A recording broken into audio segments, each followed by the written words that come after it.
What he had done was worse than any abuse. That's how big of a deal my husband, John, has caused. I've been taking care of your bedridden father, Robert, who's got dementia, while also doing all the housework by myself. And you didn't even help with the trash. You won't even have a decent conversation with me. Then one day, John shoved divorce papers in my face. Why? I don't get it. I yelled out my raw, honest feelings, and John sneered. I'd rather be with someone like Catherine who is classy, sexy, and has everything you don't. I'm cutting ties with this broken family. I'm a rich man now. Apparently, John had a younger lover who's a CEO of a company, and they're planning to run off together. How could he betray me like this? And not only did he say this to my face, but I was in Robert's room, and Robert, his own father, heard everything. John's packing up, leaving the house, and I can't go out and get a job that can support us, especially not with Robert here needing care. And I don't know a thing about social services. I'm in a real bind. I clung to Robert's bed, helpless. How on earth am I supposed to live without any income, taking care of bedridden Robert? As I was despairing, Robert, who's supposed to be suffering from dementia, burst out laughing. Robert? I can't wait for the next shareholders meeting. What? My name is Linda. I'm a 42-year-old housewife. I used to be a go-getter career woman, but when I married John, also 42, I decided to stay home. From the start, his parents liked me, and we all got along well. But despite John proposing that I stay home, we started to drift apart. He didn't understand my hobbies, and our personalities were complete opposites.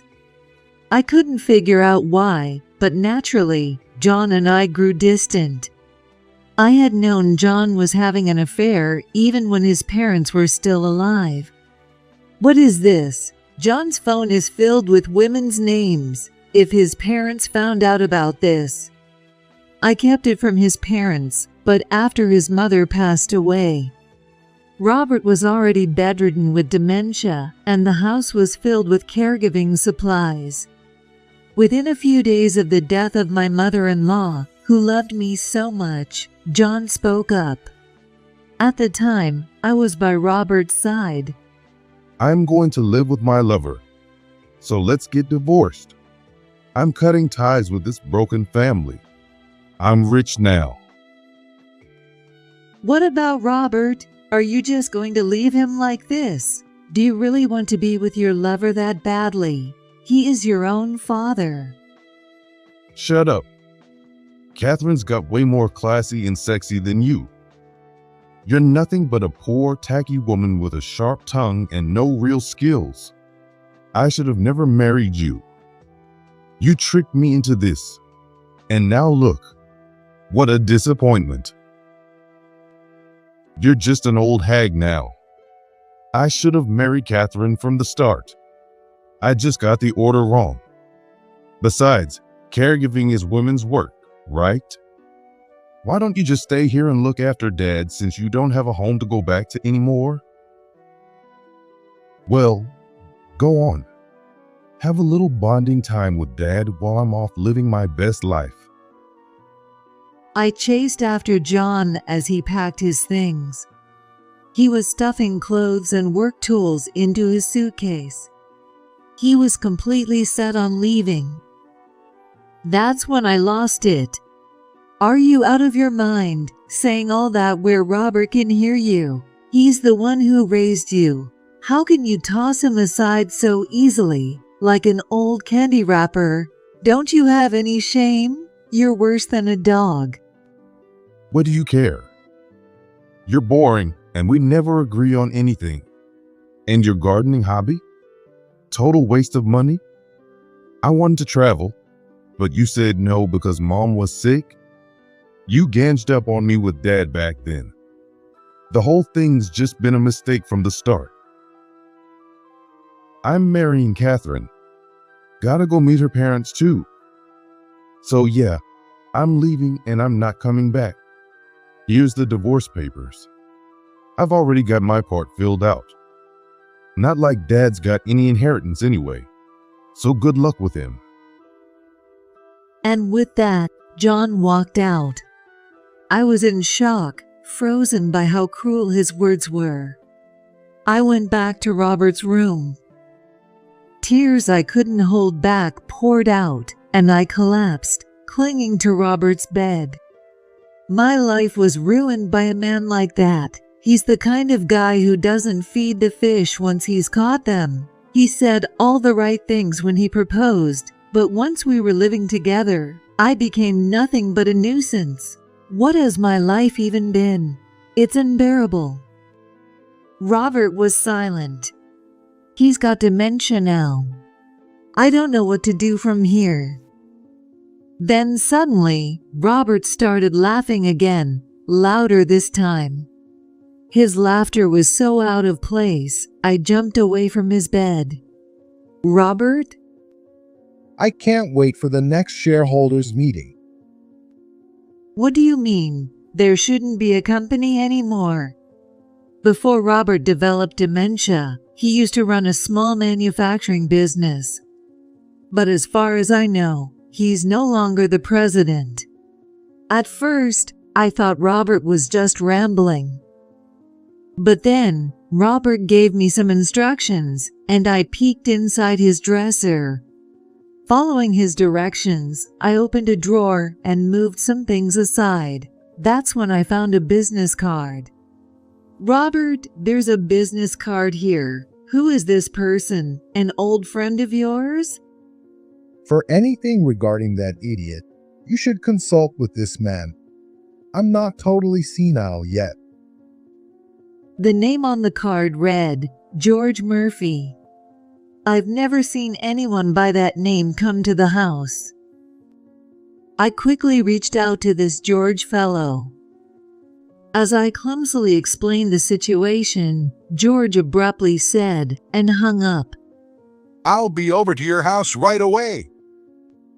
While I waited, I kept busy with housework, and in less than an hour, a man who introduced himself as George arrived. He looked younger than Robert, but he still seemed to be in his 50s or 60s. Hello, nice to meet you. I'm George Murphy, and I used to be Robert's secretary. I'm Linda, his daughter-in-law. Would you like to see Robert? I showed George to Robert's room. I had already told George about John's behavior. Robert, what a horrible thing to go through, and at the hands of your own son, no less. It's disgraceful. I left them alone for a bit. When George came back into the living room, he said, Excuse me, Linda. Yes, let me get you something to drink. I served him coffee and some pastries, and we started talking. I heard that Robert no longer owns the company. When Robert was still active, I was his secretary. He handed the presidency over to me and became the chairman. Robert was the chairman. Yes, the company Robert founded was an elite team that could make any kind of part, and we worked with major corporations. Believe it or not, the company he started, which I now run, is actually quite well known. When John was still young, Robert hurt his leg, and that's when he passed the company to me. I see, but now, without John, what are we supposed to do? Don't worry, I can't provide care myself, but I'm well versed in caregiving and welfare services. Just follow my instructions from here on out. We're going to make sure John gets what's coming to him. I followed George's reliable guidance. The first thing I did was find a home care company that could come to the house. It didn't take long to find a few options online. After discussing with a few, I chose a company to provide the care we needed. It turns out that neither John nor I knew this, but Robert's savings totaled several $1,000,000, and his account is still unfrozen. Once the care services were in place, I signed the contract, giving me more freedom to move around. Meanwhile, George held a shareholders meeting where he exposed both Robert's and John's actions to the investors. Rumors started spreading among the investors. Have you heard? That company run by Catherine Brown, the young CEO, is in big trouble.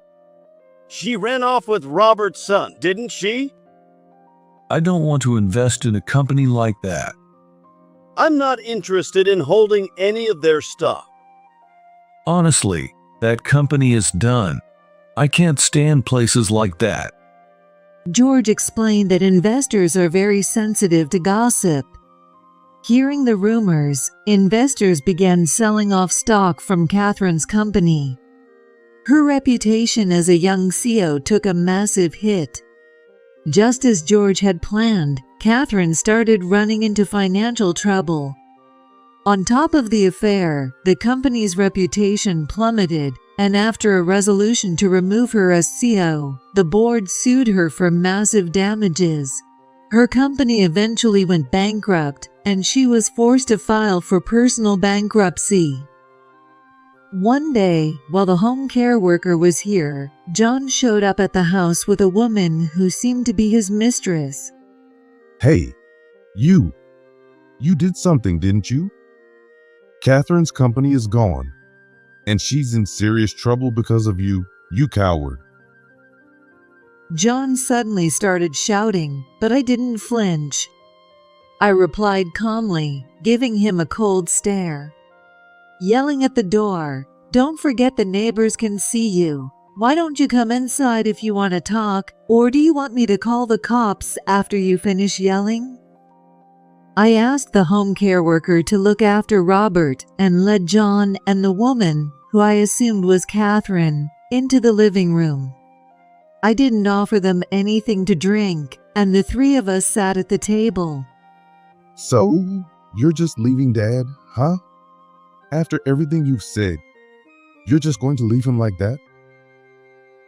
The home care worker is taking care of him. They're way better at it than I am, and more importantly, they understand people.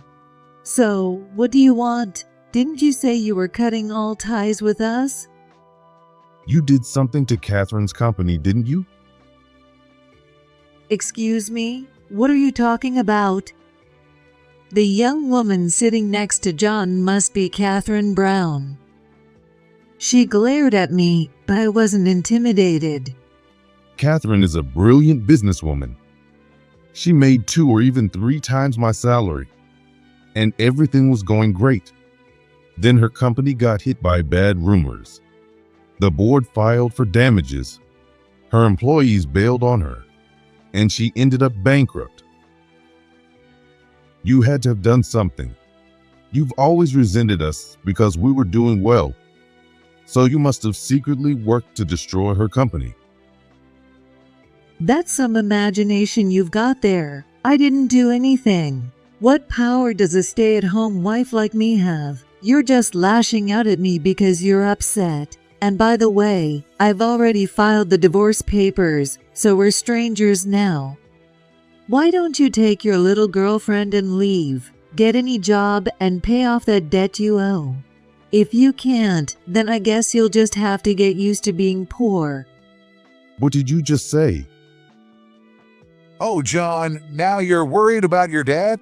You've got a wife but still managed to have a mistress, and I thought you might have turned a new leaf, but clearly the bad habits are still there. Just then, George came into the living room. I had given him a spare key for emergencies. Who the hell is this old man? John, I've heard all about your behavior, and you must be Catherine Brown. I've been waiting to meet you. I'm sure you haven't forgotten the name George Murphy. When George sat down next to me, Catherine started to look scared. Sensing there was more to this, I decided to ask, "George, do you know Catherine?" Yes, she used to work as a clerk at my company, but she was actually a spy for a competitor. She stole confidential information and disappeared. Oh, so Catherine's a thief. I deliberately used a tone that would provoke her. Catherine shot me a look of resentment, tears welling in her eyes.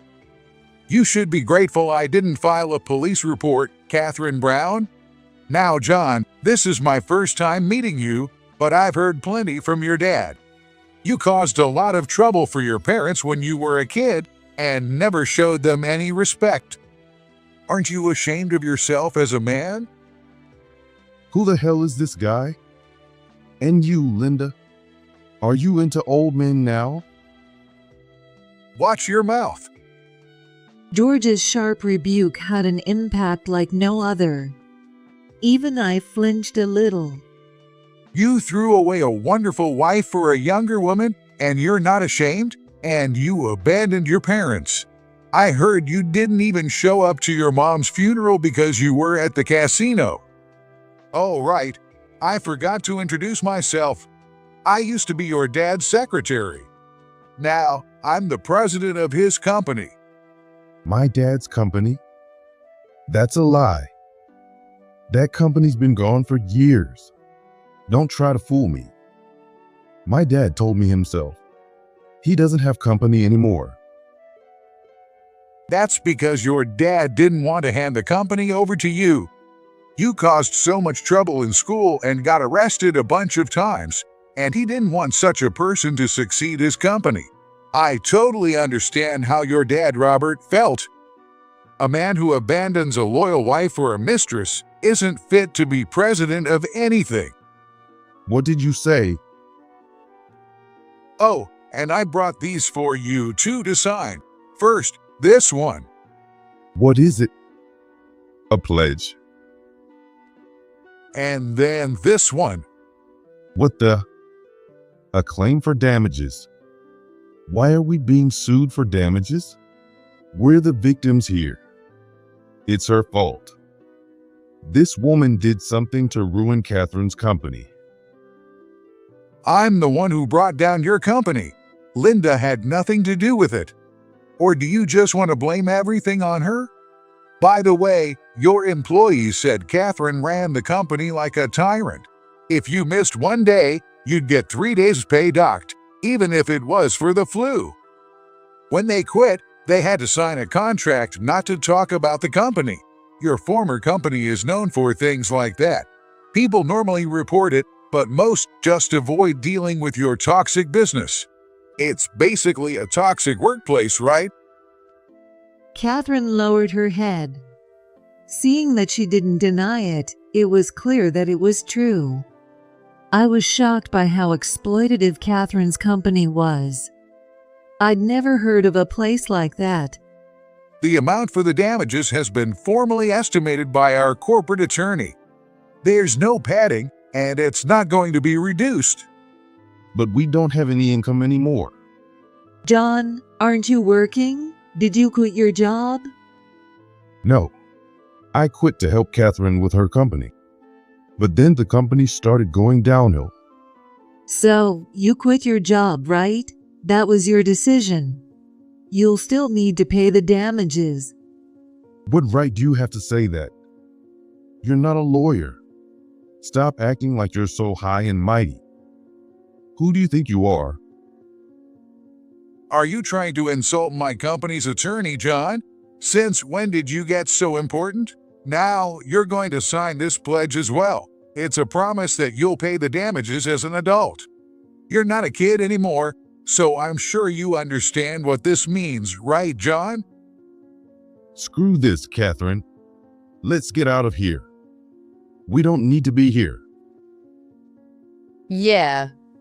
What a coward. He's trying to run from paying the damages and from signing the pledge. Just like a child, he doesn't even realize what he's done. After all the trouble he caused his parents, now he wants to run away again. John, is that how you're going to live your life? Just running away? Don't you think that's a pretty sad way to live? Do you want your life to be defined by running? Oh, and by the way, don't expect me to take care of you when you're old. Maybe Catherine here can handle that. And Catherine, you stole our company's confidential information for your own benefit while we were left to suffer in silence. As a CEO, don't you care about your reputation? You wouldn't want people to say the boss was a thief, would you? Or would you prefer we make that theft public? We're fine with that if you want. Or you could just sign the pledge and get ready to pay the damages. Do you really want to spend the rest of your life dodging the media? I'll sign the pledge. Catherine, you don't have to do this. Don't let them intimidate you. We can start another company. No. If I don't sign this, I'll be hounded by the media forever. I don't want that life. Besides, I really did steal the confidential information. If we get sued and more debt piles up. With that, Catherine signed the pledge. I quickly took it from her before it could be torn up. But we don't have any income. We can't make the payments. That's your problem, not mine. What I need from you and Catherine is the promise to pay. If the payments get delayed, we'll just extend the period. That doesn't concern me. Now, John, sign the pledge too. What are you waiting for? You proposed to me, but you've done nothing but belittle me ever since. The food's bad, the ironing is sloppy, the cleaning and laundry are half done, and on top of that, I'm not thoughtful enough. I'm not your servant. Why should I listen to you like you're giving orders? And Catherine Brown, this guy is the type to stop feeding the fish once he's caught it. Sure, he's treating you well now, taking you shopping, maybe even buying you designer bags. But once you marry him, all of that will be gone. He's only good in the beginning. You might feel like a princess now, but you'll soon realize it's all an illusion. I'd never do that. It's all in your head. You're just jealous of Catherine. Catherine, don't listen to her. She's just trying to tear us apart. And this damages amount? It's a lie anyway. Are you still going on about that? I never thought you'd be such a scumbag. I used to doubt all the bad things I heard about you, but now I see they're true. Now, sign the pledge, promise to pay, and get out of here. I don't have time to waste on you two. John, sign the pledge now. John glared at me but eventually signed the pledge. He was probably just eager to leave. I kicked both John and Catherine out of the house. It was about time to start preparing Robert's dinner. George, thank you so much. I feel so much better now, and I really appreciate it. I wouldn't have been able to do anything on my own, and I was so lost with Robert. No need to thank me. I'm just glad I could see Robert again. And if the damages payments get delayed, or if anything else happens, don't hesitate to contact me. I'll go with you to follow up on it. George smiled warmly as he spoke. After George and the home care worker left, I spoke to Robert.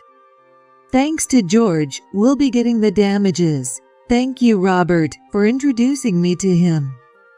Robert was lying in bed, seemingly asleep, but I thought I saw a little smile across his face. 2 months later, the damages payments started coming in, likely from some job John had found. I'd been scraping by on savings, so having a steady source of income gave me peace of mind. But soon, the payments started becoming irregular. Sometimes they came in monthly, sometimes every other month. It wasn't consistent. I worried that at this rate, my savings might run out. But the payments weren't so delayed that it seemed suspicious, and I had no idea where John and Catherine were living now. I didn't know what to do, so I called George. Is that so? Are the payments unstable? Yes, but it's not like they've stopped entirely, so I'm unsure of how to proceed. Let's go to see John once. I know where he's staying. Let me help you as a way of repaying Robert. Thank you so much. A few days later, I arranged with a home care worker to be away from home for an extended time. I intended to collect the damages from John and Catherine, but I also wanted to see how they were living.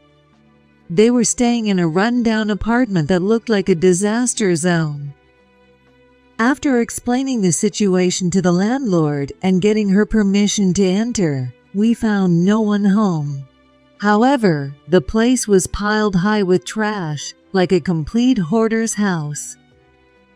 There was a terrible smell too. This place reeks. I never should have rented to them. The landlord looked completely disheartened. I couldn't blame her. If it were me, I'd have kicked them out for how filthy it was. Looks like they're not here. Maybe they're out working? They'll be back soon. Both George and I were taken aback by the landlord's confidence. How do you know that? Those two work during the day at the grocery store and at night at a nightclub. I've overheard things because they always fall behind on rent. George, what should we do? Ma'am, would you mind if we waited in the parking lot? We'll stay in the car. Sure, go ahead. I was thinking about collecting rent from them myself soon anyway. With the landlord's permission, George and I waited for John and Catherine. Just as he said, they soon arrived. They looked exhausted, walking with hunched backs and gloomy expressions as they entered the apartment. It was strange to me that they were working so hard but still falling behind on payments.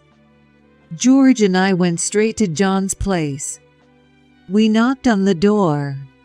We stayed silent so they wouldn't recognize our voices. Who is it? It was Catherine who answered. Oh, Looks like you're behind on rent again. what do you want? We're working ourselves to the bone. We don't have any money for you. You're working 2 jobs, one at a supermarket and one at a nightclub, yet you still don't have money. What are you spending it on, living in a dump like this? Catherine pulled out her wallet and shoved $100 at me. This is all I've got. Now leave. She looked like someone on the edge, desperate. Let's go for now. This won't get us anywhere. I'll dig into this and get back to you. Go home and wait with Robert. George drove me home, and I thanked the home care worker before returning to Robert's care. Later, George discovered that John had been wasting money at casinos. Catherine was involved in something close to prostitution. Prostitution? John's making her do that? What kind of man is he, treating a woman like that? George and I decided to contact the police. It turned out Catherine was working at an illegal brothel, and John was growing marijuana in the apartment's bathroom. Naturally, they were both arrested, and their story even made the evening news. John and Catherine were charged. Their lawyer pleaded for a reduced sentence, but it wasn't granted. Catherine cried as she left the courtroom after the trial. What did I do wrong? I worked so hard to pay off the damages. What's so wrong with that? John, on the other hand, stormed out of the courtroom, yelling like a madman. As I watched from the gallery, I felt sorry for Catherine and ashamed that I had ever been married to John.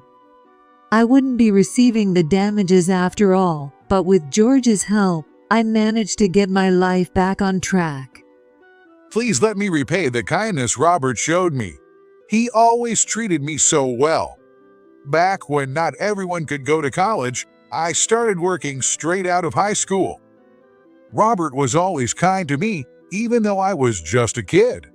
He'd tell me to pay attention and learn the jobs, and when I grew up, he hired me as his secretary. I'll always be grateful to him.